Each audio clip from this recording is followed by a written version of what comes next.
Thank you for having us. We are quite happy actually to have something in the city where we live, because normally we work elsewhere and it happens rarely that we are actually with what publicly in the city where we live.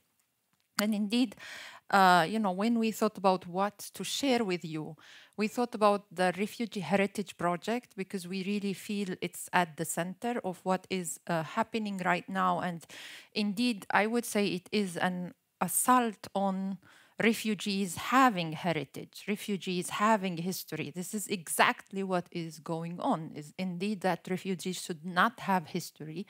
And in that sense, it's way easier to erase refuge if we don't recognize refugee heritage as a thing, right? And in some way, it's this project resulted out of a long work. I was myself working in UNRWA for 8 years, and by the way, even when I was working there, which was between 2008 to 2014, there was always this, I would say, political anger on UNRWA as maybe the UN agency, that the way they were put it, they are giving, refugees are inheriting refuge to their kids and their grandkids, right? So the fact that there is a UN agency that is recognizing the fact that there is a history and that there is sons and grandsons that are coming outside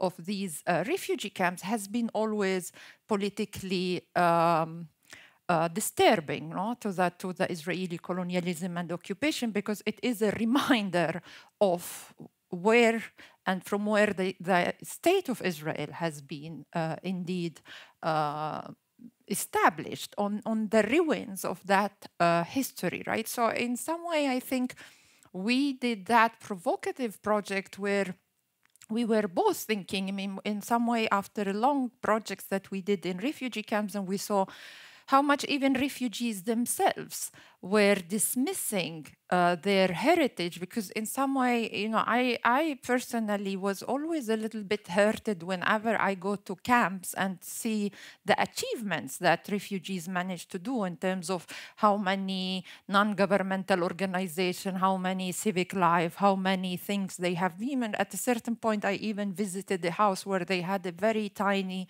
swimming pool.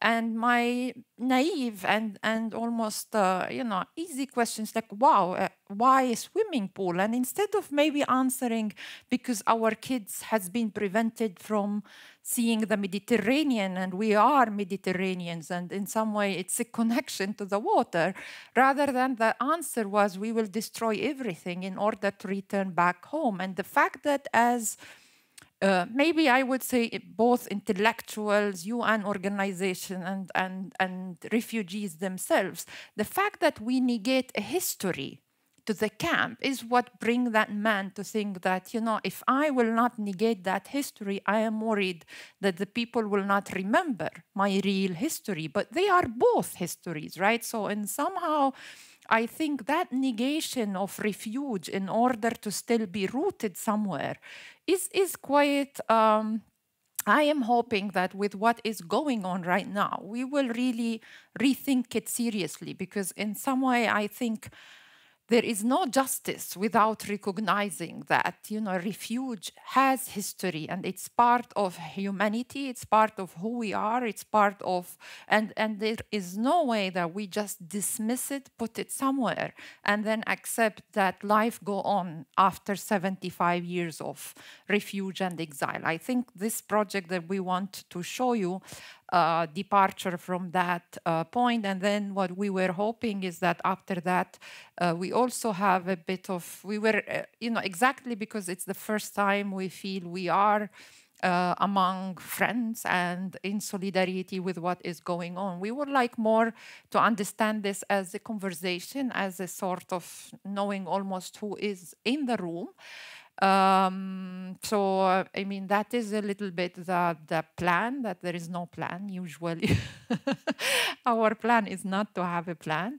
So I don't know if Alessandro, do you want to add anything or? First of all, I want to thank, of course, Peter for bringing us here today. And as also Sandy already mentioned, for us, I hope that is more an occasion just to put something on the table and then more having a conversations rather than just giving lecture. Especially at this time, I have to say that it's so embarrassing even trying to speak. Meanwhile, every day there are so many people dying and everything seems so irrelevant and in a way always makes very difficult to even to have a shelter, you know, to drink a glass of water. So, but nevertheless, I think at the same time it's important that we continue to meet and we continue also to respond collectively to what is happening. So in that spirit, I guess we are here today, and that's why we are more interested in showing you something and then maybe have opening up a little bit of the conversations. Before that, I said I would like to just briefly mention also maybe the context of our discussions, but I would say also the possibility to also give some context to the event in the present. Because one thing that colonial power is able to do is also colonize time and deciding, you know, when everything starts. So, and I guess one of the important things being also in an academic institution is actually to give context to events and try to put them in a trajectory. So what is happening in these days in Gaza, unfortunately not something new. It started, you know, in 1948 for sure, and especially is an attempt that is continuously repeated by the State of Israel, targeting specifically refugees and targeting refugee camps, because somehow the very existence of a refugee camp undermined the existence of the State of Israel. So when they somehow, you hear them say this is an existential war, they really mean it. Because until they don't eliminate the existence of refugee camps and the existence of refugees as subjects, in a way, this will always remind that the State of Israel was built on the expulsions of the Palestinians. So this is strictly connected. And why, in a way, this maybe can give a little bit of an understanding of this brutal, also bombing of houses. In last days, also you saw images of just demolishing houses, right? So there is a specific also targeting of the Palestinian camp as a place of resistance, and also as a place that is a reminder that there is something that calls for justice. So as I said, what is happening in Gaza, it didn't start just a few weeks ago, a few months ago. It's just this long process of Israel wanting to eliminate, and again, UNRWA, this attack on UNRWA is exactly in the same logic, you know, of eliminating any idea of Palestinian refugees. And why is that? Because historically, one thing that the Palestinians managed to do is actually to claim being refugees, not only as a kind of humanitarian dimensions, but also as a political dimensions. This is where I also feel I would like to try to put our work. For more than 2 decades, we always worked on the side of showing agency inside refugee camps. Not only at looking at refugee camps and the condition of the refugee only as a sort of victim and living in a state of poverty, but also understanding that over decades, Palestinians have managed to politicize that dimensions of exile, reinventing completely even, you know, political structure, urban structures, because when you walk inside a refugee camp, you understand that you are presented with a completely different structure. They look like a city, but it's not a city. It doesn't work like a city. So we will talk more about it after we show a fragment of this video that's trying to encapsulate a 7-year project that started more on this ongoing conversations and looking at the camp as a site of learning. today, maybe also we don't have time to talk about another project. It's called Campus in Camps. It was exactly the idea of having the university in a refugee camp and understanding the refugee camp as a place of political subjectivity.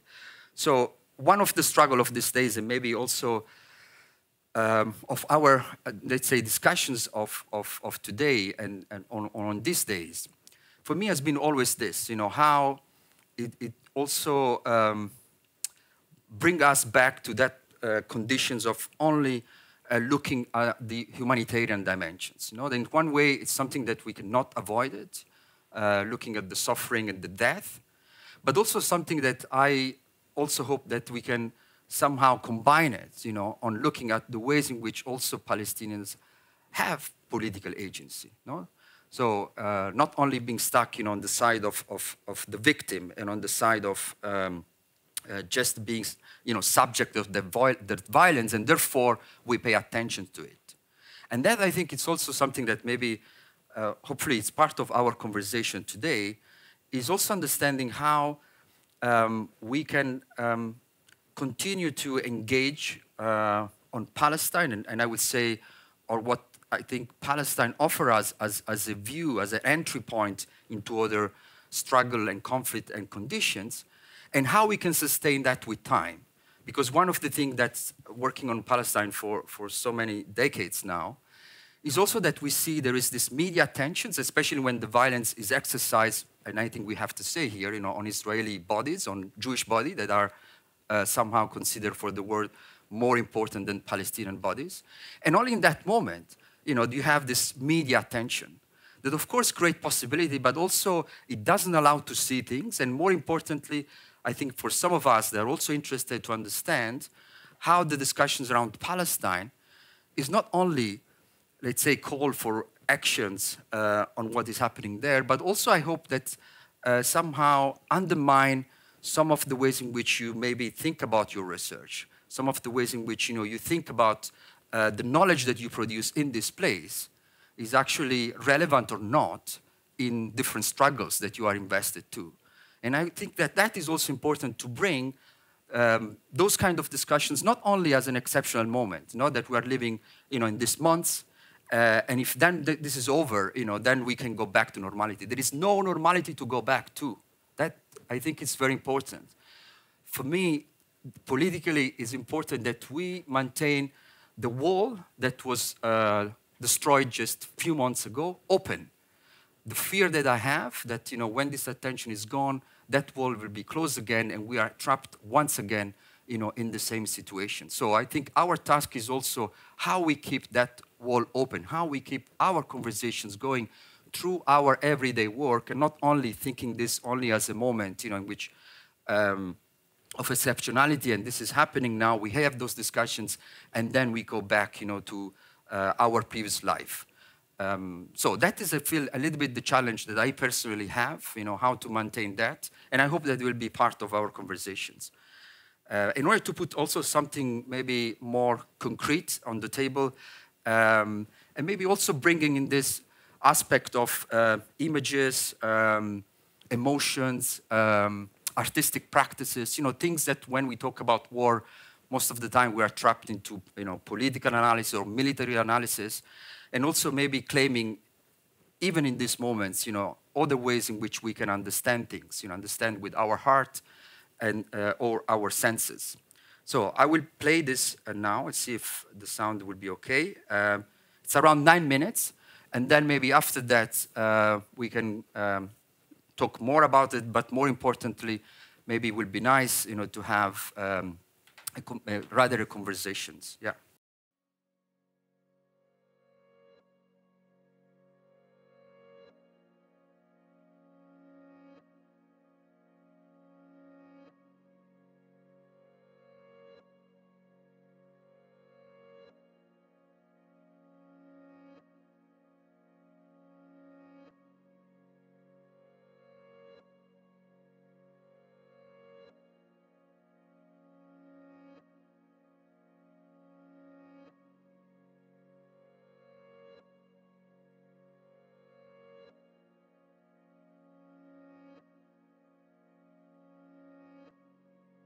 Do refugee camps have history?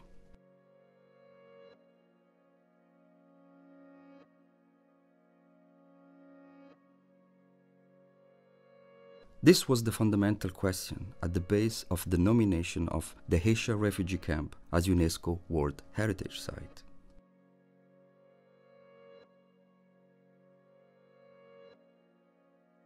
Refugee camps are established with the intention of being demolished. They are not accepted to have a history or a future. They are meant to be forgotten.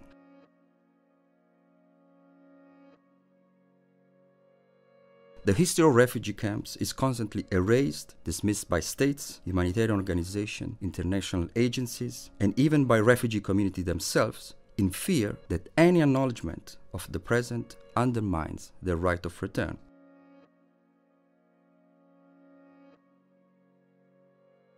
The only history, in fact, that is recognized within refugee communities is one of violence, suffering, and humiliation. How then we understand the life and the culture that people built in camps, despite suffering and marginalization?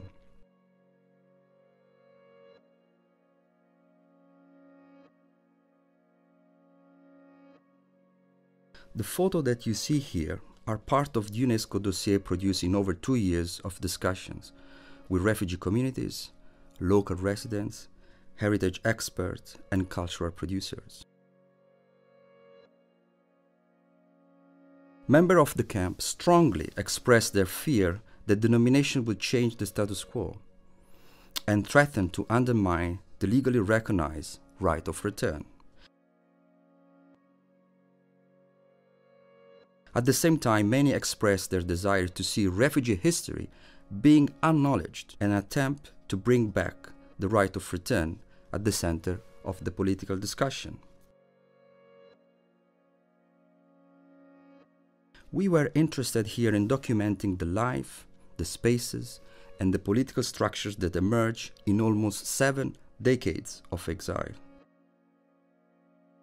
Palestinian camps are not made anymore of tents. They are complex urban structure, and we don't have the right vocabulary to understand and describe this forced condition of permanent temporariness.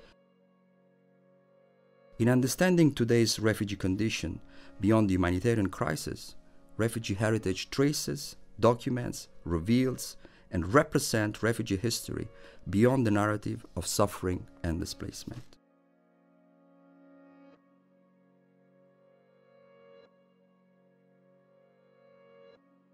خلدة، قطرة،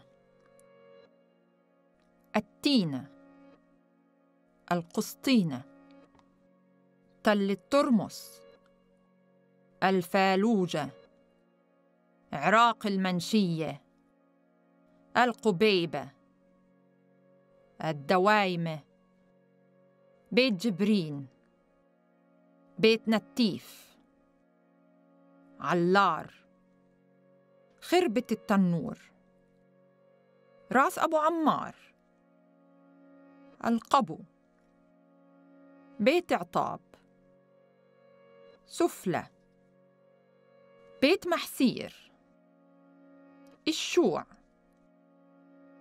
عسلين، صرعة، عرطوف، دير رفات، دير الهوى، لفتة،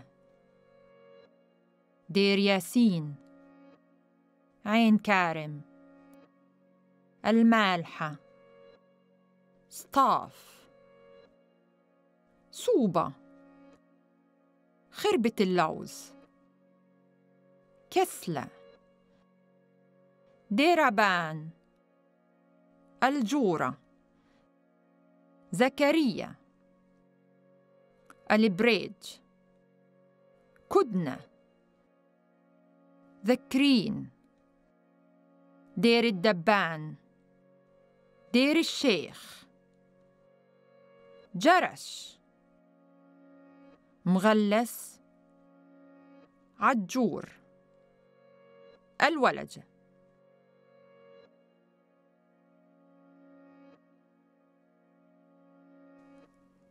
are the names of the villages of origin of which Palestinians were expelled and now reside in the Heysha refugee camp.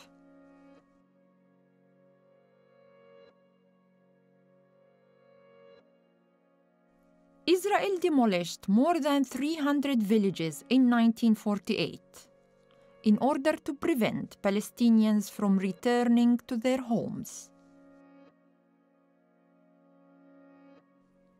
Today, only a few public buildings like schools, mosques, and cemeteries are standing as material evidence to the expulsion of the Palestinians.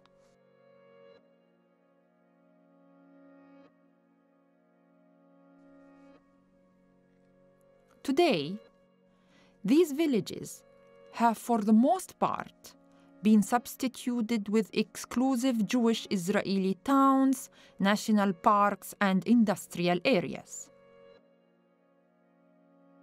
Refugee camps and villages of origin are associated with the same history of displacement and dispossession. They are both in legal limbo and suspended. On the one hand, the camp is a permanent temporary space of emergency carved out of the state sovereignty. While on the other hand, the village is legally defined by the Israeli state as absentee property. Despite their geographical separations, the two sites clearly have direct links and connections. Therefore, we see the possibility and the urgency of nominating the Heysha refugee camp and the 44 villages of origin as a serial transboundary World Heritage Site according to the UNESCO World Heritage Site criteria.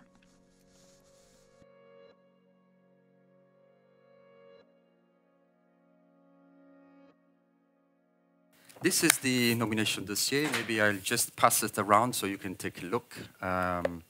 We can talk also more about it, but just consider all of this as a way to start more conversations.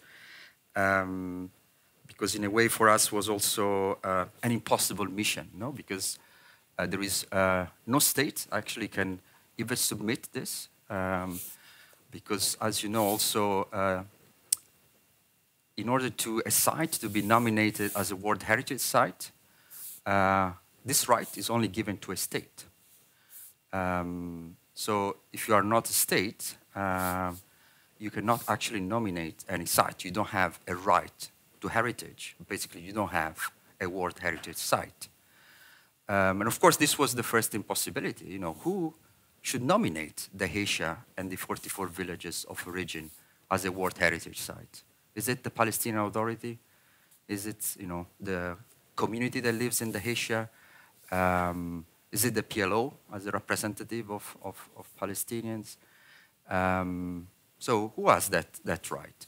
So we entered this knowing, the impossibility, but also maybe revealing the box that we live into the idea of this nation state that doesn't allow, like in this case, nominating both the Heysha refugee camp as a site of exile, but also together with the 44 villages of origin.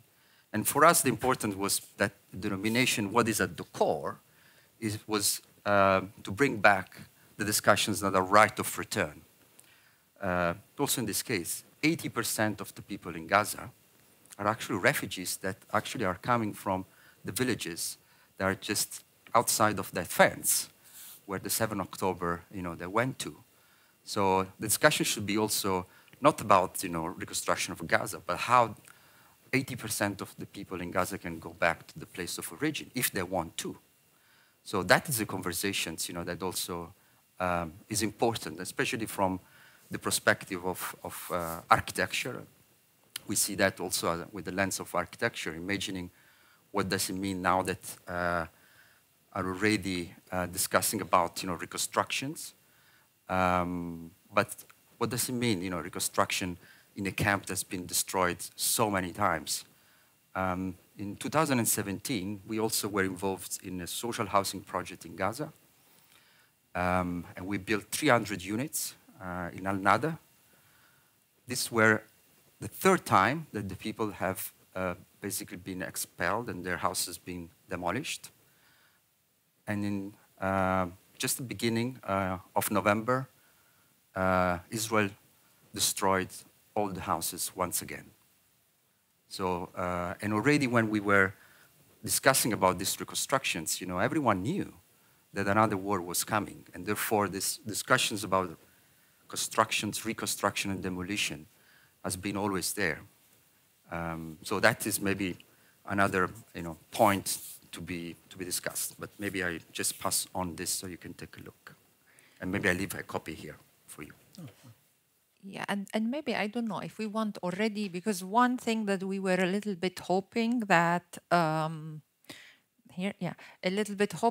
that you will guide a bit our sort of discussion. I mean, we can go everywhere. We have different projects that we wanted to talk to you about, but maybe if there is any voice in the room that would a little bit more direct the discussion, that would be great, without any pressure. I mean, we can still be going on, but would be nice if anyone can a bit have any question or comments or beginning of a conversation. Sandy. Yeah. Sorry, can you hear me here? Yeah.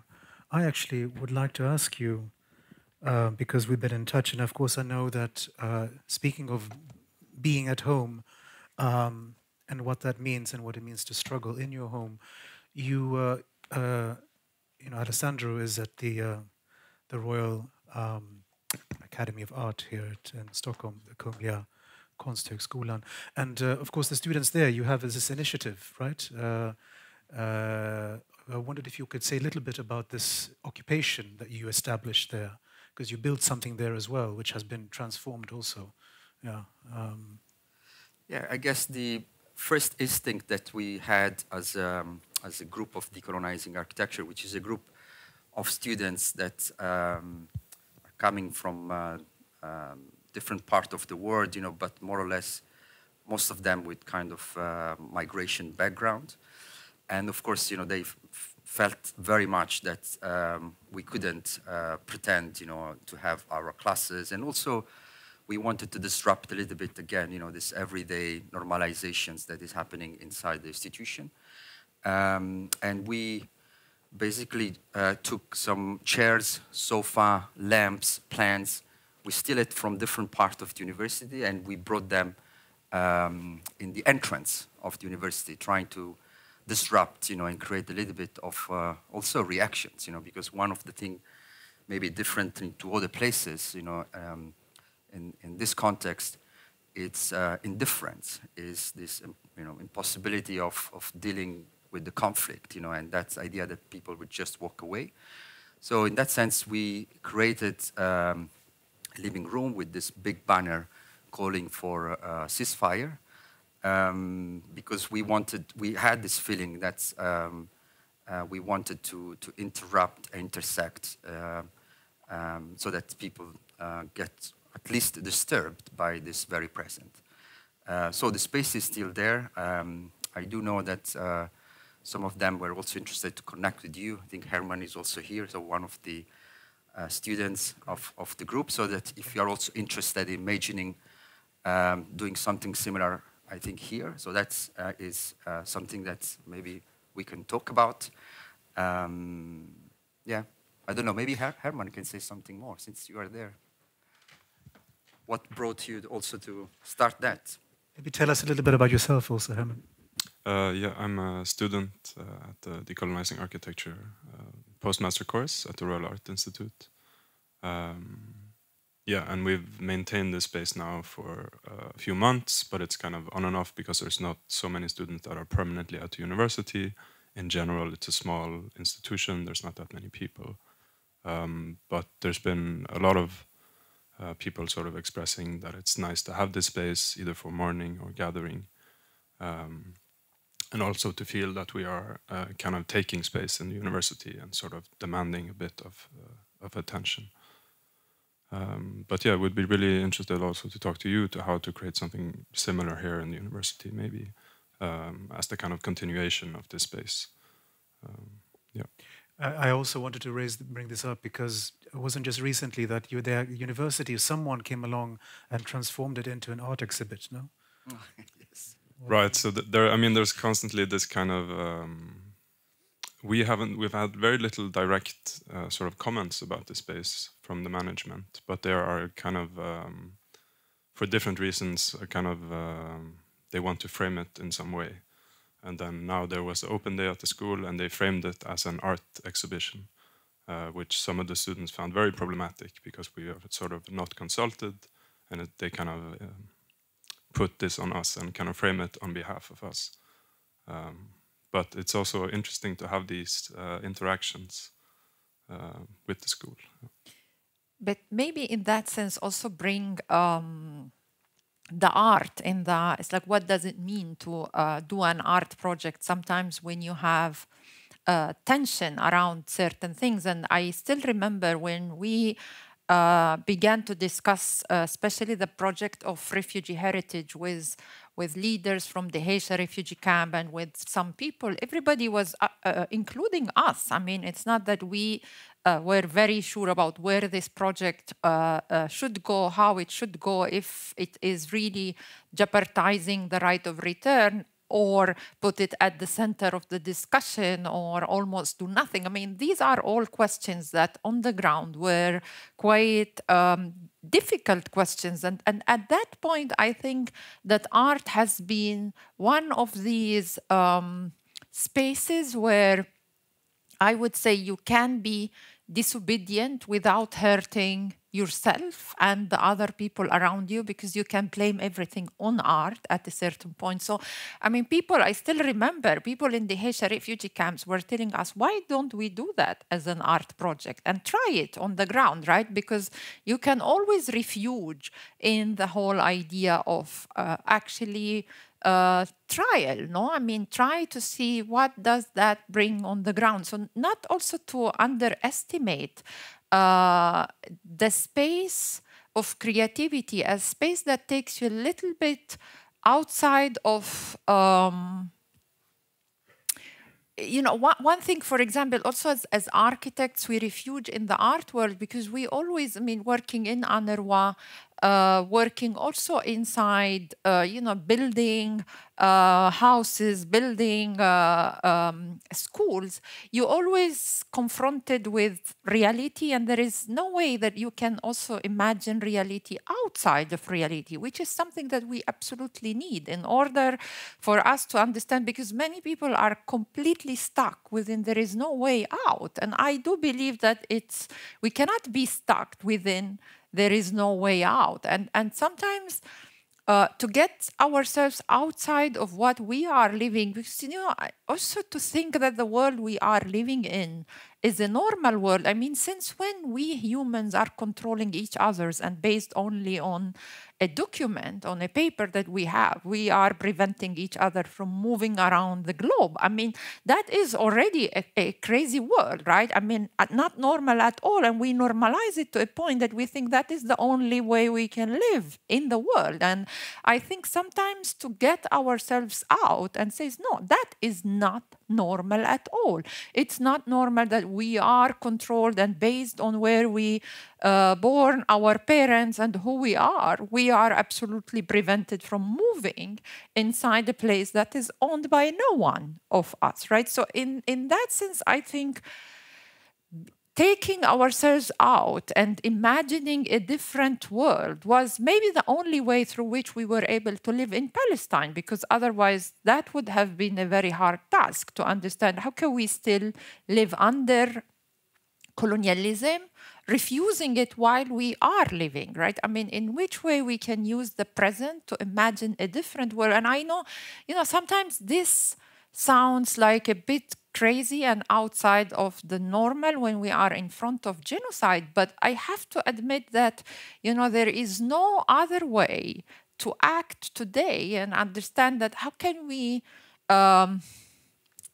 keep the narrative. You know, a lot of time I say we have the task exactly because we are living not under genocide, because we are in a position where we can go to the toilet. If we want to go to the toilet, we close our door behind us in the evening and we feel safe. Exactly for this, I think we have the task to keep the narrative open, to keep imagining the world in a complete different manner. I still remember, since I was very small, whenever somebody in the neighborhood would be killed, I mean, I was born in Bet Sahur, which is in the West Bank, south of the West Bank. And there was always that thing, is that, you know, it's one thing to be killed, and the other is that all that killing would go in vain, would go not to change really the world, not to change let's put it, not to free ourselves and others. And in that sense, I think if we have a task, the task is understanding how we will not, how all these souls and humans are gone in order, I mean, we have absolutely the task to keep that narration open. I mean, when people say, if I will die, please continue to tell my story, it is about really how the task of the narration becomes extremely important. And I'm always worried that if we will accept to include ourselves, or to actually accept that our task is only to reply to the colonial narration, because that is the most dominant narration we have, and it's a ping pong between colonizers and the sort of anti-colonizers or decolonizers, I think at that point we will never be able to get out from that world that would prevent us and will prevent our movements. I think that we have to be able to a little bit detach ourselves from the colonial narration and understand that we can build our own narration. I mean, if there is something happening right now in Gaza, is the beginning of a new world story. I think this is why we are all paying a lot of attention, not only because it's Palestine, not only because it's genocide, but maybe because for the first time we feel that we are connected by maybe a beginning of a new story in the world where we are living. And maybe few of us would like to keep that open. And I think that it's extremely important to understand our task and you know, move forward to build a narrative that is not necessarily the narrative of the colonizers, because I'm worried sometimes that we are simply feeding that narrative by being an anti the same narrative. So how to get ourselves outside of the frame has been also for me, I have to say, since I arrived to Sweden, has been my major thing, how not to act as a migrant, how not to act as a guest in Sweden. But I was always demanding my right to be a host, indeed. And that is because I was unable to accept a story where I'm only included in the narration and have no subjectivity or agency in changing that. So I guess it's extremely important to understand how can we keep up to the task of keeping that narrative open, and in keeping that gate that was open in Gaza still open for the rest of the world. I think it's extremely important. Sandy, can you just say something? Because I recall another presentation you had. You talked about what is the connotation of the word dar in Arabic. And speaking of this feeling, understanding of being at home. Yeah, I mean, dar in Arabic, in English, it's decolonizing architecture, art, and residency. In Arabic, dar means home. And indeed, when we returned back to Palestine, me and Alessandro in 2006, we sort of, you know, at that time, decolonization was not a word that is very frequent inside academia, inside art, inside universities. And we felt that for us to be able to live in Palestine as architects, we need to question architecture as a tool for colonization, because architect has been always the great friend of colonizers, because in somehow I think what what normally, I mean, colonization did not go alone, as colonization is also a promise of progress and modernity. So architects were brought together with colonizers, and the idea was, we are coming here not to steal your land, we are coming here to civilize you.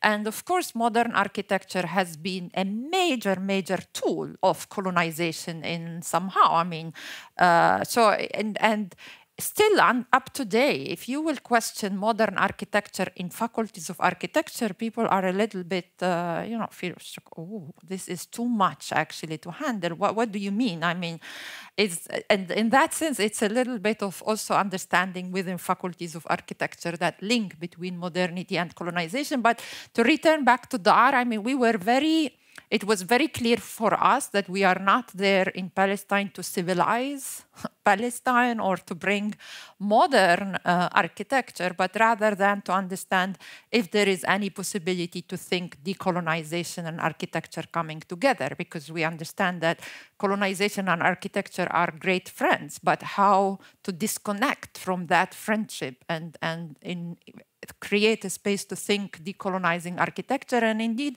what we did, there was no space outside even public institutions at that point in Palestine, or non-profit organization in Palestine, where there was almost no space for that. So what we did is that we turned our house into an institute of decolonization, and we call it Dar. And we began to do lectures on our roof. We had quite a big roof. We began to do lectures. We began to invite people, and in really almost few months, or and that since with years, we became a reference point in Palestine. So there was no architect or artist or intellectual that will come to Palestine without visiting Dar, indeed, because we just claim our narration, and we had not to claim it only within public institutions, but we simply come on our house. I mean, and that is a new chapter that we are dealing with. What does it mean to come on the private? I mean, commoning the private is because a lot of time we only feel the state is on our side and the public is on our side, but the moment that we dare to protest, then we are completely shut down. And the moment that we are shut down, what are these spaces where we can still be thinking, imagining, collectively, changing the world together? And in that sense, I think in Palestine, our house became, for 10 years, indeed an institute of decolonizing architecture, because we decided to do it ourselves, and we were not given that task or that mission by any public institution. So if you have any questions, and of course, feel free to ask questions. Thank you so much for your presentations. I mean, what you do, this project for me sounds coming from hope. So you have hope that you have hope, yeah? You have hope in humanity, yeah? And what I'm thinking is coming from a, Afro-pessimism. And maybe I refer to an article by Caribbean thinker Sylvia Wynter, who she wrote an article about what does it mean to be human. And her idea is that, the idea of human beings coming from, modernity, Renaissance, Enlightenment, everything, this is very Eurocentric. And that Eurocentric project of creation of human does not include us. So my question, I don't know if it's question, but this is, pessimism, is how can we ask, human rights from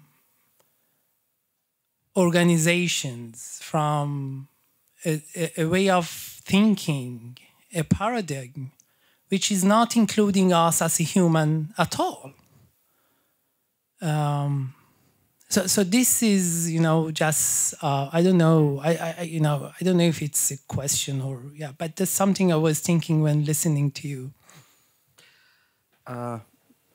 Maybe there are two elements, maybe in your question that I would like to reflect on.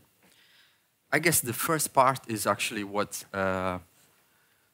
I've learned also in Palestine, to be passive optimist.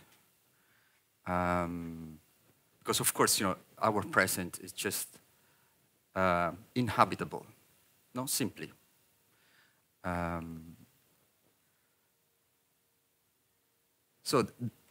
But also knowing that in the most devastating moment, and especially because that is the kind of experience that I had, especially in Palestine, you see how Palestinians, they don't give up.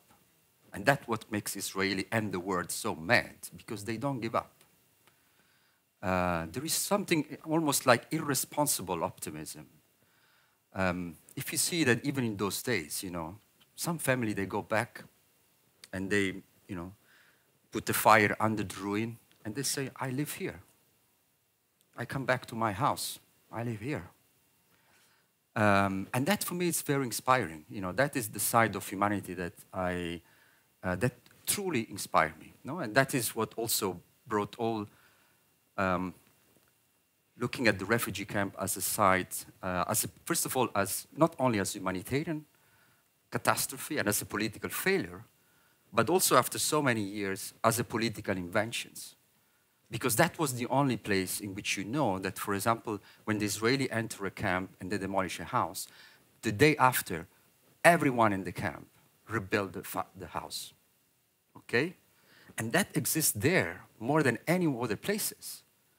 So that is, for me, it's inspiring. It's not simply to be optimist. It doesn't mean that the people do that, because they dream about an utopian world in which everything will work. It's not about that. I think it's even another position in which you get to a level of desperation in which you assume that your life, it just, you can assume in the life, that it's so normalized, now to be killed, assuming that we are already dead, no? We are not already in this world. So what you do with this consciousness? I don't think comes from, feeling humanitarian or feeling, in human rights or, and that is the first part, for me, the kind of, also why Sandy, even in this, she continued to be optimist. We are continuing, and we are continuing also to make jokes in Palestine. All the time in the most devastating moment, people make jokes. Many times when I was at checkpoints, and I was terrified, to be shot at, and then someone say a joke, and everyone laugh. Meanwhile, you know that you can be killed in that moment, no? And that for me is resistance in a way that also is not projecting to the future. It's actually living to the present. No, it's not believing that tomorrow will be better. No, tomorrow maybe will be worse. But nevertheless, the present, you try to enjoy and you try to live fully as much as you can. The second part was more about how we live entrapped into this nation-state paradigma organization of the world, which UN is part of it. But I also see that as instruments. I don't see them as absolute objects that you believe or not. I mean, I do know that some people that they believe in the state, but our approach was more doing the nomination was entering into the paradox, and showing, the kind of hypocrisy that now is so self-evident. At least now it's exploding in our face. But, when you enter and you make an application for UN, in which UN say, who are you? UNESCO people say, wait a second, who are you? Who do you think you are? Making an application, say, everyone were mad, including the Palestinian Authority. Palestinian Authority that wants to be a state and is not, and said, wait a second, who are you? What are you doing? You are doing a nomination? He said, yes, we are. Because for us was entering exactly, in this kind of fictional existence of things. But also, for us was not enough to dismiss it. I think also it would be wrong, because that gets you into this full pessimistic, nihilistic world in which, what, is not worth it to do anything. And it's not true. It's not true. And I think in that specific case, for us, was, entering into this process where we were having this almost surreal meetings, in which you have UNESCO people, you have people from the camp, the municipality, of the city, really seriously discussing why not to nominate Dheisheh. It was a very surreal kind of conversation, but nevertheless, is it less surreal when UNESCO, gather and they decide about, which site should be nominated or not? On one side. On the other side, I also have so many alliances, in these institutions that decided to be there. I mean, maybe including some of you that decided to, to dedicate time to a university. That also is another, expressions of a certain power. We can of course criticize so easily, and say, why we are here, why we are even spending time, to continue this project of colonization of the world, with all this universal, with all this bullshit about the discipline and all of that, no? But I think it would be unfair to say that everyone is like this. It's not true, because, I do know that many people that work in the institutions, they try to put, something in this machine and try to create the crack and try to work with that crack. So for me, I've learned, again, also to see that as instruments, not simply as a kind of messianic entity, like the state, people believe in God or you believe in the state. These are just, transitional instruments that one can use. In this case, we were interested to use, what if we use UNESCO, first of all, to have a discussion in the camp about the value of the camp. This was, first of all, an internal discussions. Because one of the painful things in refugee camps, that this humanitarian paradigm is so strong that everyone should say, I have a shitty life. And imagine that this is the only, many of the participants in camps, they were in their 20s. And they were born there. And after a point, we're saying, you know what, but I have good memory too. It was not simply, a shitty life, and what the other people says about the camp, and how terrible, even sometimes, again, with good intentions, say, which terrible conditions. And that was always the idea that this should force the world, to see, where are we going to that? People don't now what they see, it should just really take them, into a different, but it doesn't. For us, was first of all an internal kind of tool, to give value to things that actually existed, that they built, and they should not, be ashamed of, and to say, we have that, we have built that. Because for us was also politically important that when you imagine the right of return, you imagine from the exile. You don't imagine from the perspective of a nation state, because that is also what is ahead of us now. Everyone say, you know what, you get the Palestinian state and everything is solved. It won't. You know why? Because half of the people is outside. Half of the Palestinians is outside. It's not part, it won't be part of that anyhow. There are already more than 1 billion Palestinians inside Israel.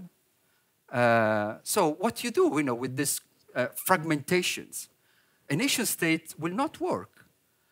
So, and that's why Palestine is so important, because if we are not able, because either this is imagined to be fixed, as if we live in the last century, when, there was a formation of nation states.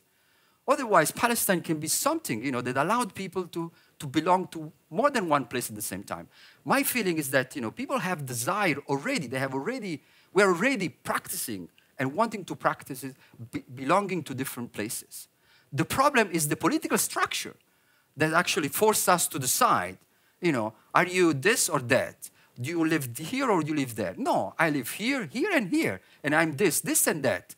And we have, this is also, again, our task, also intellectually, conceptually, because I don't see many people working, in these directions, how we can have political and social structure that are able to host, that possibility in which you are not considered a traitor, if you actually belong to more than one place at the same time, in which you belong to more than one of these nationalities. How is it possible that, we are still thinking that we can solve this through a nation state? It didn't work for Israel. It was the most devastating, also straw, to the idea of a diasporic community like the Jewish community that was already, in different kind of places. And the nation state that just, put half of them into this kind of box, and look what it produced.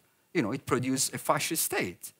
So my fear is also that, if we think only a Palestinian state in that term, we will be trapped. Do I mean that I want a Palestinian state? No, because it's an instrument. You know, it's a passage. Maybe you have to have that, you know, in order to move on into something else. But this cannot be somehow as an ultimate point. And to finish, I've learned this really from refugees. You know, when at the beginning there was a lot of discussions, you know, as a refugee, many Palestinians say, you know, I will never get any passport from any nation around the world because I need to have a Palestinian passport, etc. And then, you know, there are other people who say, you know what, you should get as many passports as you can. No? And I think that, for me, is subversive.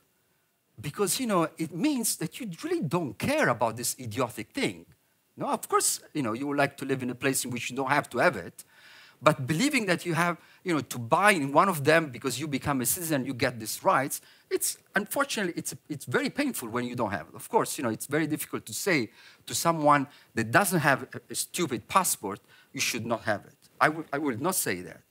But, you know, maybe we have to multiply this passport in which there is a moment in which, you know, they become unnecessary instead of just, you know, giving them such, you know, such an importance. So that is for me to maybe remain, you know, passive optimist and seeing the reality with horror. I'm horrified on what is happening. But at the same time, I also don't take too seriously what they are doing. Because I do see, you know, the fictional element of nation state, of UN organization, of international law. Doesn't mean that you know, now there is a lot of, you know, we become all big fan of the international law. What is this? I mean, who produced international law? But should we say this is not important? No. I think it would be self-defeating because in any way that is actually, a certain conversation can happen, but I think it's our task to politicize this, you know, to use it, you know, the way not to be trapped into international law discourse. So how we can use that, you know, as a possibility to intervene politically, not to be trapped into what they want us to be trapped. You know, you have to deal with Palestine only from the international law perspective, or as an only national liberation movement. Palestine is already beyond a national liberation movement. You know, it's inspiring why so many people are coming out and demonstrate. You know, and how they get inspired. We have to build on these connections, and this is where we don't have language. We don't have connections. This is the work we need to do because we see happening, you know, and that is similar when I enter in the camp. You see the structure, but at the same time, you know, you don't have the language. Sorry, I get carried away. No, it's fine. I think it's a great point of departure to think of Palestine as a point of hope. Is it on? Yeah, it is. Hi, and thank you especially for this idea of playing with a nation state, which I like very much. And I actually had a question about a word which you have in the title of today's meeting, the heritage. And when we talk about the idea of playing or subversing the nation state, I have a question: how far can you see the limits of playing with this word? Because when I think about the heritage, I think about a nation state. For me, you know, a heritage is a particular way of working with a memory, right? Heritage is a memory which was made into a commodity to become a cultural basis of a nation. Like when I think about Acropolis in Greece, it's a heritage. And what it does, it produces the sense of the belonging to the community of the Greek nation state. So my question is, if you are playing with this word, which I don't know, I guess the first question, if you are playing with this or not, if you actually want the camp to become a heritage site or not, or is the whole point that there is a tension if it can be a heritage or cannot be a heritage? So the first question, if this is you know, a postmodern play in a way in this project, and the second question is, if it is, then what are the limits of this? At which point will you see that the game has succeeded or it has failed? Thanks. Maybe, I mean, I can try a little bit to tell you from where we come to do this work, because I think that what we both returned back in Palestine holding PhDs in architecture, and we were really humbled arriving to a refugee camps because we thought that all the knowledge, you know, they call you doctor in Palestine when you have a PhD, Dr. Sandy, Dr. Alessandro, and everybody thinks that you have an expertise that is incredible, blah, blah, blah. And then the Doctora Sandy and the Doctora Alessandro will go to the camp and says, oops, we have learned nothing so far. Everything is completely, all what we know, the dictionary that we learn from heritage to, whatever you want to call public, private, commons, whatever we sort of use when we were at the university or working or studying or had a little bit no sense. No? So we had to invent our sort of vocabulary, and we had to do that together with refugees. But while we are understanding that we are in front of reality, everybody speaks about beyond the state, but refugee camps are basically spaces where people are indeed living beyond the state. I mean, look how they will build the camp. I mean, whenever you want to open a window, a door, or a wall, there is a negotiation. We make a big deal in faculties of architecture about participatory planning here, participatory planning there. You go to refugee camps, and refugees, if they have to open a window, they discuss it with all the neighborhood, because where it's open, what do you see? Is that okay? Isn't that okay? And everybody in the neighborhood agreed on that bloody window. No? So if you will teach that in faculties of architecture, people are just like, oh my God, really, does that exist? So in some way, we are in front of a reality where people got together and they have their own verbal and sort of social and political dynamics where they run their life almost beyond a state. Yeah, they have the Palestinian Authority, but the Palestinian Authority doesn't interfere in any of their businesses, and UNRWA provide only services, indeed. And there was a moment where we wanted to design a plaza in a refugee camp, and this was a 7-year question. Who is managing that plaza? I mean, if you don't have public, then what is a public life in a refugee camp? These are all stories that made us understand how valuable is the knowledge and the life in that camp, exactly because of how much we were humbled as people and understood that that knowledge is extremely important. And, we pushed it to a certain point. We did a university in a refugee camp, and then they asked us, but if it is a university, how about what? You are architects, so make a building for that university. And we built a concrete tent, and the concrete tent was a bit of material, sort of understanding how a university might stand there. And then we pushed ourselves, because we were behind any tool that would show the value of that camp. That is where we were behind the university, that show a knowledge.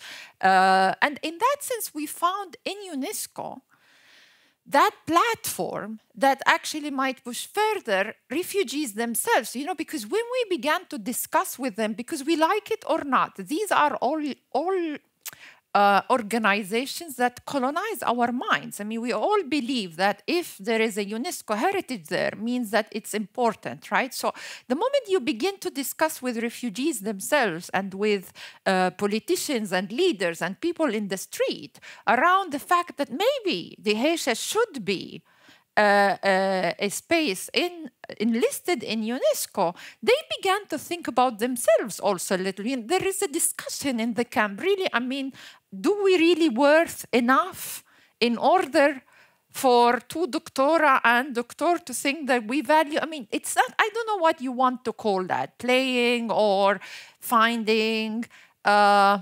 spaces to think in a freely. Or, I mean, I don't know. I mean, we can call it whatever you want, but definitely we always felt the need to create these spaces in which we give ourselves values. I mean, and I also come from my own sort of maybe trajectory in that sense. I, as a Palestinian, I went to study in Italy. And I was 18 years old when I arrived to Italy, and it felt like I had to do, again, a baby steps. And everything I learned in 18 years in my life valued almost nothing. And, you know, I had to learn from the Greek to the wherever is, you know, modernity arrives and the Western, you know, as if there is one only narration. And because I was out of that narration, I value nothing. And I really found myself in a very difficult moment, because coming out of a first intifada, I mean, as teenagers, as Palestinian teenagers that we lived the first intifada, we had a quiet self-confidence and I would say proudness of us being Palestinians, that at that point I did not accept. I felt it inside that no, I'm not sure I don't have value. I mean, even if you are in the university telling me that there is nothing to be learned from elsewhere of history that, rather than that history. And actually I personally struggled so much to still believe that all the knowledge that Palestine give me is an important knowledge. And I think that is part of that trajectory. You know? I mean, it's always to understand where can you push, how much can you push these structures that we like it or not. We are all in it. You know, I mean, I still remember how much refugees were always stressing how they love and hate UNRWA simultaneously. They say UNRWA is the blue flag that we need to still be keeping there in Dheisheh, in Yarmouk, in Nahr al-Bared, in wherever we are, refugee camps needs to have that blue flag. That is our way of resisting. In that sense, it helps to keep us refugees. There's the same exact reasons of why Israel is behind UNRWA right now, right? So in some way, and we hate it because it feels us. It makes us feel victims. It treats us as numbers.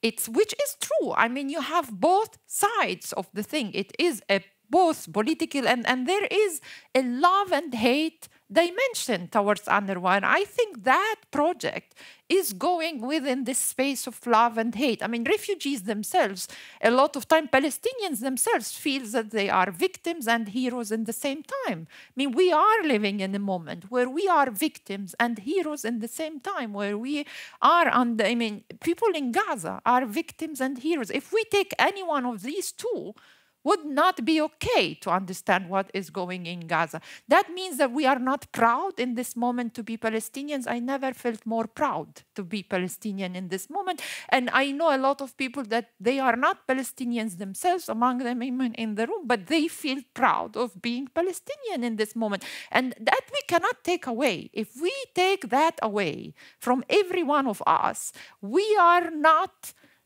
keeping the narration open. Right? So I think this project goes into this hate-love relation.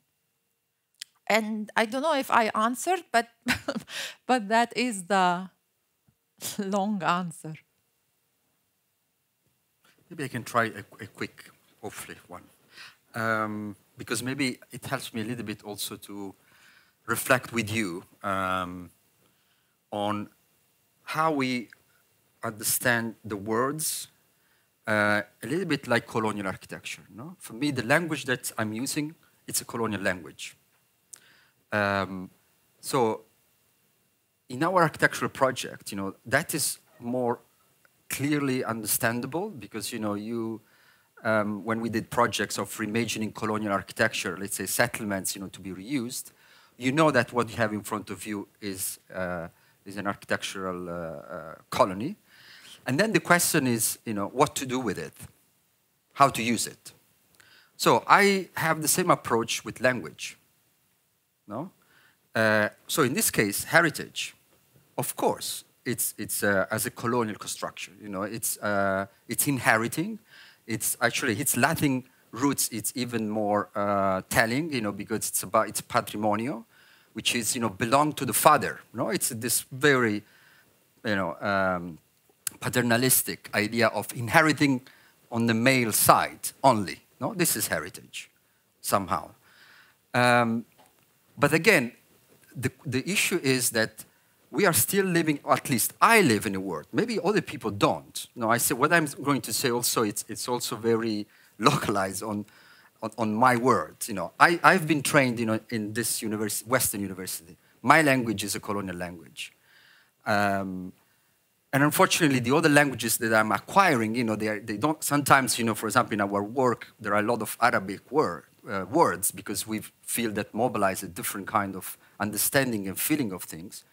But in this case also, we are a very pragmatic approach, to that, in which refugee heritage was exactly entering, again, in a field in which people understand a certain way heritage. And for us was how we re-inhabit that words and to stretch it to the point, we become emancipated from it. That maybe we say at the end of the book, we don't use anymore heritage. But for now, we have to, because that is somehow the construct around us, no? Unfortunately, no, I'm not part of an indigenous struggle, I don't know, in Amazonia, in which I have all the tools, I'm invested in this bloody, ruins of modernity. I live here. I cannot pretend, that I have a different feeling when I engage, I do feel something when I go in the forest, but still I'm not able to feel, different entities. In the same way, for example, I can work with words. But, in a way, we also are located in different positions, and the hope is that each one of us in these different positions, try to do something with the words. For me, it's also dismantling this, reappropriating this language, profaning this language, using in the way people say, wait a second, we had this conversation also among architects, and some architects were completely shocked because for them, how you can talk about heritage? Heritage is only state. When I was explaining, the problem with that idea, I think she was not even able to understand, in the way how we have been trained, she was not even able to understand that it's a kind of crazy that only a state can actually declare what constitutes heritage. But if you are trained, in a normal, let's say, academic trajectory, that is part of your discussions. So taking refugee heritage, it's already created a sort of paradox, that somehow it pushed heritage into another kind of conditions, in which somehow, you don't know anymore what does it mean, and you have to ask yourself, what is actually this meaning, and where this come from, when you actually attach to a camp that actually should not exist in the first place, and the camp should not have a history. For us, I think was important, as Sandy was mentioning, that this discussion inside the camp was, hey guys, why don't we understand the camp historically? This was outrageous for most of the people, no? Because of course, also Palestinians don't want to see the camp with any history whatsoever, because they want to return to their place of origin. They want the right of return. But this, what creates, is that makes people stuck in this sort of limbo, in which the exile is not a political dimension, you are just frozen. And you are there because you don't have a history, and from what you work on. And for us, mobilizing heritage in the camp was exactly claiming that also the camp as history in a heritage way, which is also as value, And of course, there is a playful element in it. It's something that, it's not, let's say there is some kind of, playful aspect that creates something serious about, that makes us to think about the language that we use and why we give certain values to things. Let me also add one small story that would actually tell a lot around. When we were doing the book and the dossier for the UNESCO, we had, what we did is that we began to survey some of the houses, right? And we were at the house of Aysar, and his mother was completely suspicious. And I was sitting with her drinking tea, and she was just like, why are you taking the measurement of our house? What is this? What is going on? We want to return back to our villages.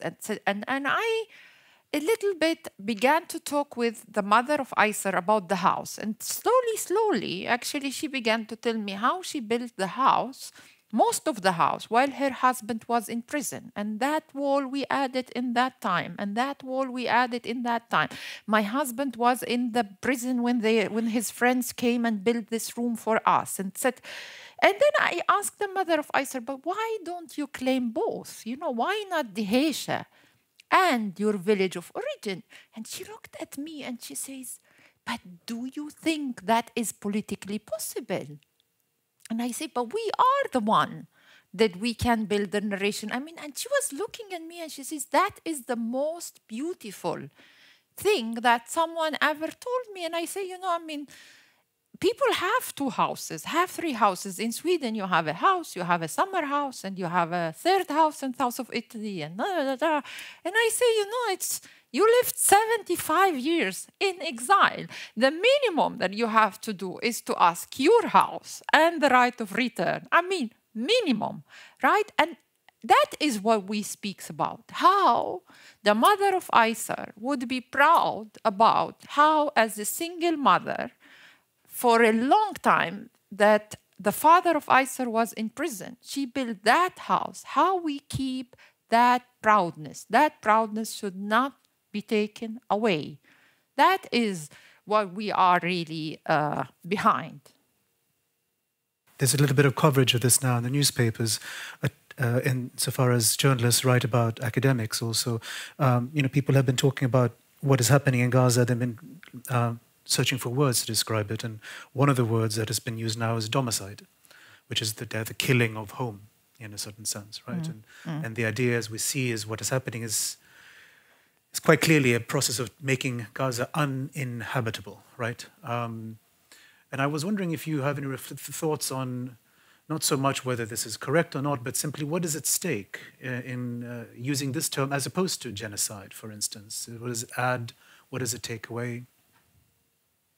By the way, it reminded me a little bit also recently, I think maybe in that time we were together with Sari Hanafi, and Sari used spatiocide. Yes, that's right. Right, so... This was on occasion, this is I mean, he used that term in the connection with the invasion and destruction of Jenin refugee camp. Yeah.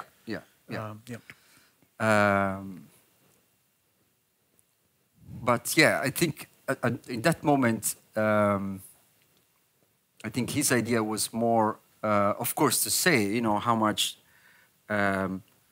Israel is obsessed of destroying any idea of a Palestinian presence, no? And destroying that, you know, destroying the traces, the images that you saw before of the villages, you know, they have been completely erased. So, and again, this is, you know, nothing new. It's part of that idea that's trying to completely eradicate the Palestinian presence, or in other cases, when it's there, like, you know, in urban fabric, and it becomes, you know, difficult actually to get rid of. It gets somehow it becomes Orientalism, no? And then becomes, you know, the old Arab house in Jaffa becomes suddenly a kind of, you know, house that people actually would love to be there. No? So there are ways of, different ways, you know, in which also Zionist painter, you know, would always think about, you know, the Israel, but, you know, what they actually paint is this kind of old Palestinian houses. So there is a kind of also very strange, perverse relations. You know, there is in one way, there is this kind of erasure of the Palestinian, let's say, presence, and of course, and possibility to inhabit Palestine. But at the same time, you know, in a way, Israel is established, you know, over Palestine. In a way, you know, that kind of, and you see that again, you know, very well in all this Zionist painting, you know, in which it's constant. The reference to Palestine is always there, you know, which is this kind of orientalized past, you know, on which Israel built the modern Israeli nation state. So I don't know now, you know, if let's say those terms in the moment in which Israel gear up into the idea of a genocide, you know, in a sense that it becomes so evident, you know, as never before, they are, you know, up to eliminate bodies, and they are up to eliminate, you know, the life of the Palestinians, not only to make it impossible, for example, to return, you know. So I don't know how, of course, you know, that could help, you know, in relation to make it clear the this impossibility for Israel to accept any Palestinian presence, you know. But again, I also try to see the resistance the Palestinians have in and the possibility to constantly reinvent space for inhabitations, and I think that is the side that I'm personally more interested in. But I think this has to do also of how people work, you know, in kind of different kind of directions. Yeah. Sandy? No, I mean, I still remember when we were designing the neighborhood in Gaza and all these discussions of people, because it was a project by the Italian Cooperation, and it's a neighborhood nearby Eretz. So it's on the part where risk is quite high indeed. I mean, they got all demolished. And I still remember all these discussions, if there is, because people were so worried while they were dreaming of a new house that old dream will go away, no? And they were saying, is there a way where we can make sure that they will not destroy this house? And this was a very painful question, very painful one, and also a bit even thinking that if they will destroy it, is there a ways, you know, people would say, yeah, you know, as if Gaza were not prepared. But, you know, we at that point, we thought about building few rooms under the building, so people can go and like bunkers and go and hide. And you know, and there was a huge division that if we will do so, then these will be considered tunnels, and they might bombard us because we have something under the ground. So it's really not easy to. And the question was, can we build something without it being destroyed? And the second time people, I mean, when they, because these neighborhoods we built are for people that came with the BLO when they returned with the Palestinian authorities. They were already actually in many other places, and for them Gaza was the 6th, 7th time that they changed home. And in Nada, it was destroyed 3 times. And that is the third, this is the 3rd time that their house was destroyed. And they say each time we put less things in the house. You know, there is this whole narration about one of the family where the mother particularly loved to collect things for the marriage of her daughter. So in some way, she has that kind of nice vitrina where she has everything. And apparently the first time that the house was destroyed, she returned back, collect everything, put it together again in order for it to happen. And the kids were telling me the story of their mother going, so she was telling that story. So it wasn't about the house, it was about what is there in the house and how she returned back and wanted to collect each piece of that as a way of recollecting the house, recollecting the memory, recollecting everything. So in some way, I guess, there is, you know, to live with that fear that whatever safe place you create would gonna be destroyed.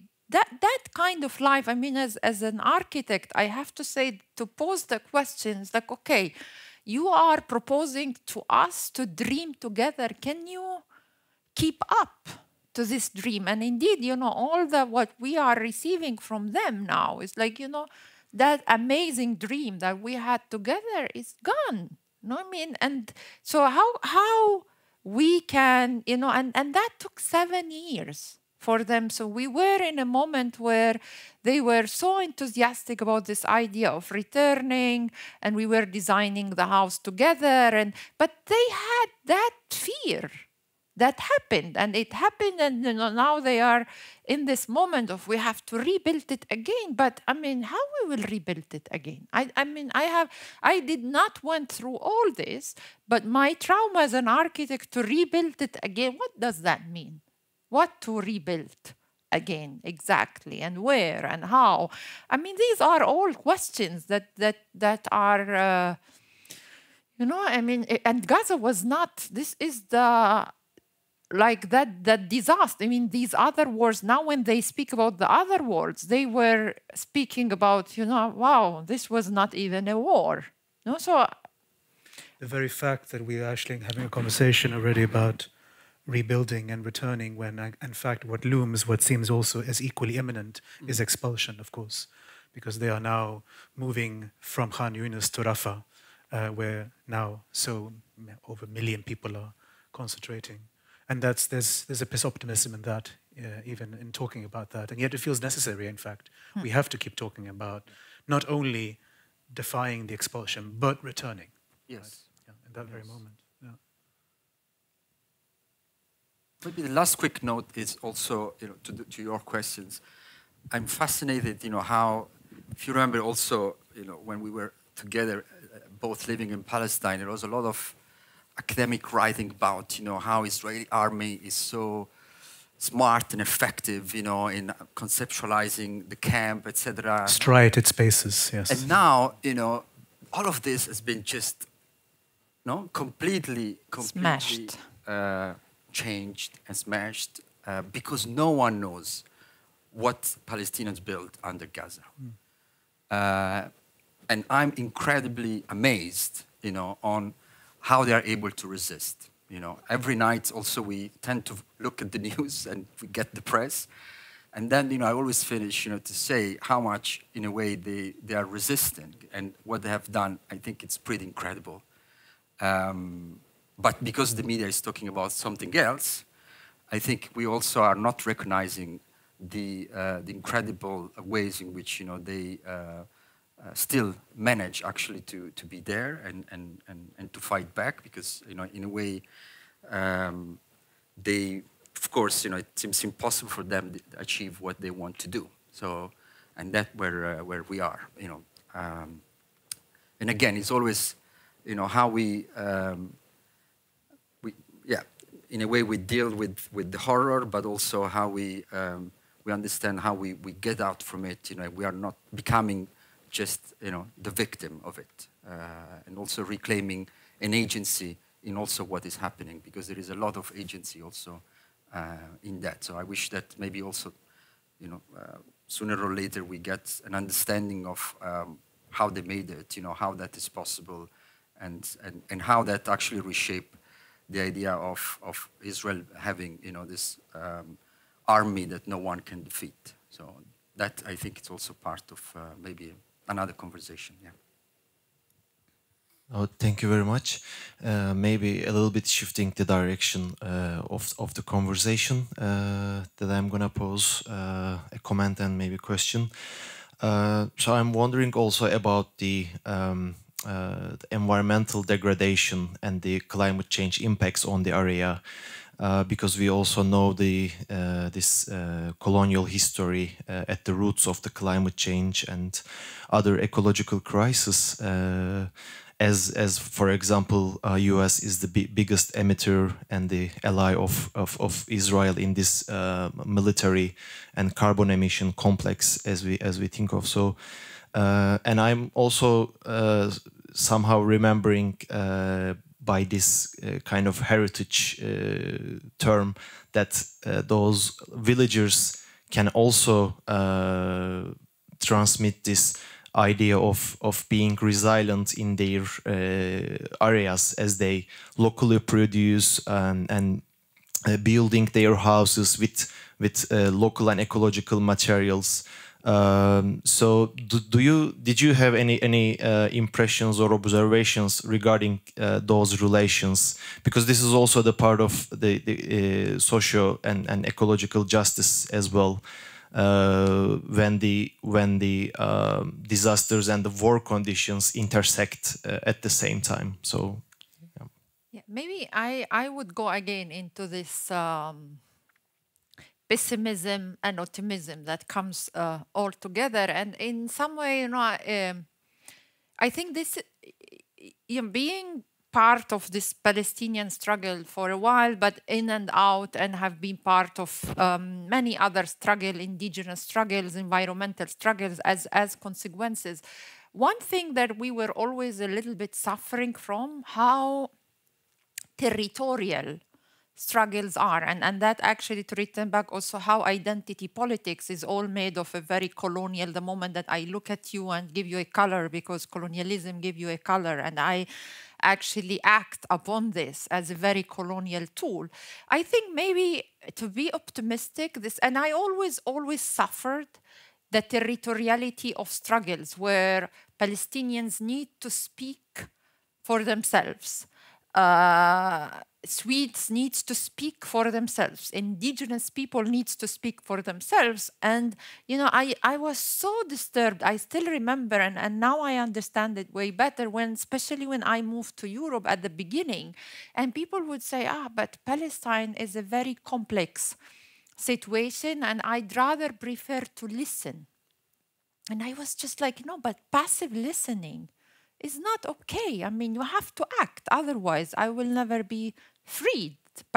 Palestine will never be free. And that whole thing of, I cannot act, I cannot do, I can only listen, I can only, this whole passive listening and giving the microphone and, let people speak. I really hope that Gaza will bring us out of this. And it's already happening, because in some way, I think for the first time, rather than see territoriality in the struggles, for the first time I see South Africa struggle connected with the Palestinian struggle, connected with the environmental struggle. The moment that someone like Greta Thunberg get out and says, there is no, especially among young people, Palestine is becoming the inspiration for their environmental struggle, right? So somehow there is no justice on stolen land. There is no justice on occupied land. And in that sense, I hope that we also will go, and the moment that we begin to act collectively by boycotting,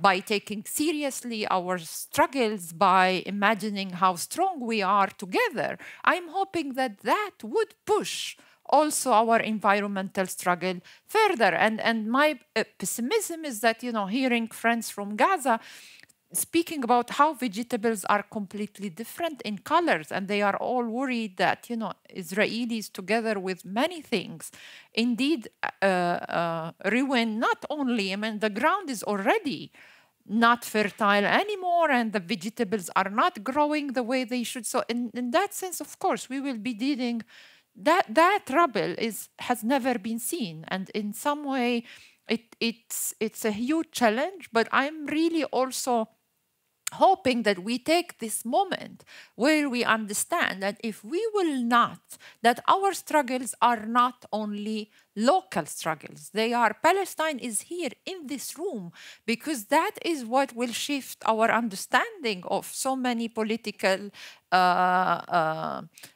issues. In that sense, if you will, one thing that went really in total crisis, Gaza was the place where Israelis each 4 or 5 years would test the army that we are producing in the world. And for the first time, that kind of army production that are at the center of the environmental struggle, that kind of army production is in a total crisis, because people in Gaza are using, resistance in Gaza are using everything they have, and with only things that would cost $200, they are able to explode armies that cost $1 million. And that is a failure. In that sense, if we understand that the previous wars of Gaza was to show the muscles of how strong the army production are in the world, how they are unbreakable, and Israel played a major role in that sense. Unbreakable, no failure, it's the smartest, it's this, it's that. Surveillance, the surveillance during the corona has been incredible, and all produced by that army machine. And to see that army machine in such crisis, where people, local indigenous communities, building things where they are able to explode things, in order for Israel to actually have one of the missiles going to Israel back, it cost them $200,000, while that missiles cost resistance 200. Right?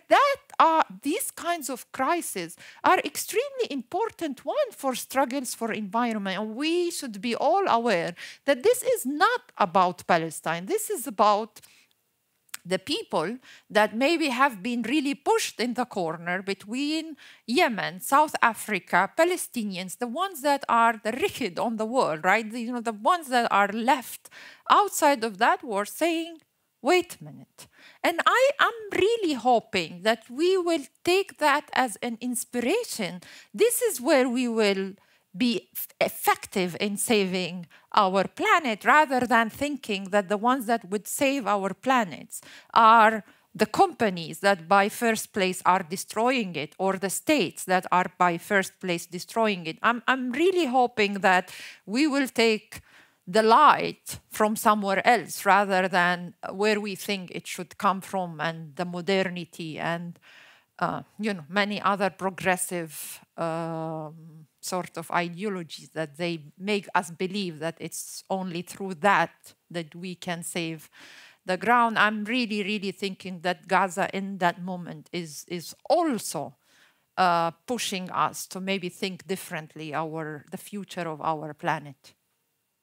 The interpolation of Greta Thunberg as a crypto-terrorist, which is already there, and I think, there's a long discourse on eco-environmentalism, activism as crypto-terroristic, right, is also tells us, in some sense, also the challenge of thinking about any kind of resistance in the current moment, in that sense, right? The figure of resistance becomes immediately illegible, beyond the pale of discussion, right? It's not, and we can see it working on every level in that sense. I would just like to add on to what you were saying as well, about the decolonial process that we're seeing, like in people's mind that's coming from Gaza, like the struggles that we're seeing. And I think a part of that is, I think that the colonizers, the West, are starting to find out, like, we are so brought up to be an individual, right? As you say, passively listening, because I'm not a part of that. And I think for the first time in a long time, Palestine is reminding people what it's like to be a community. Mm. And we can see that on social media, for example, like, especially in the youth, to be like, for example, I boycotted Starbucks and see how much they're losing. Like, we did this together. The media in the West won't show Motas or Bisan or all the other journalists, but we did. And people know their names now. It's a collective we for the first time in a long time, I think. And how Palestine intersects with so many different parts, as environment, as you were saying, or even just bringing up the question of, like, white feminism and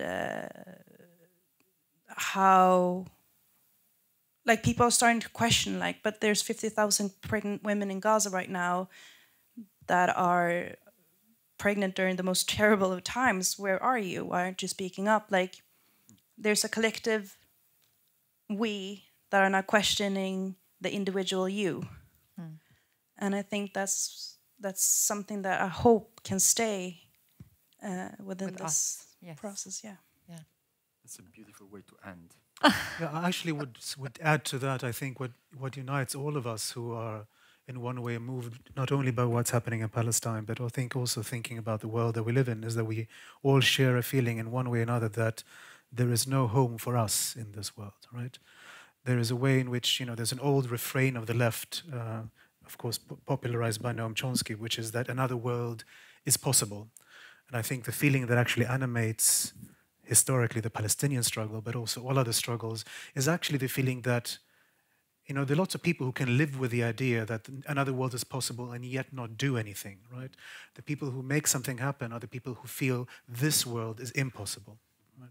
Mm-hmm. Yeah. And we feel that in Sweden, of course, increasingly with this growing, fascist discourse in Europe and so forth. So many of us on all different kinds of levels are being told we don't belong here. This is not our home, right? And that's what we're standing up against, I think.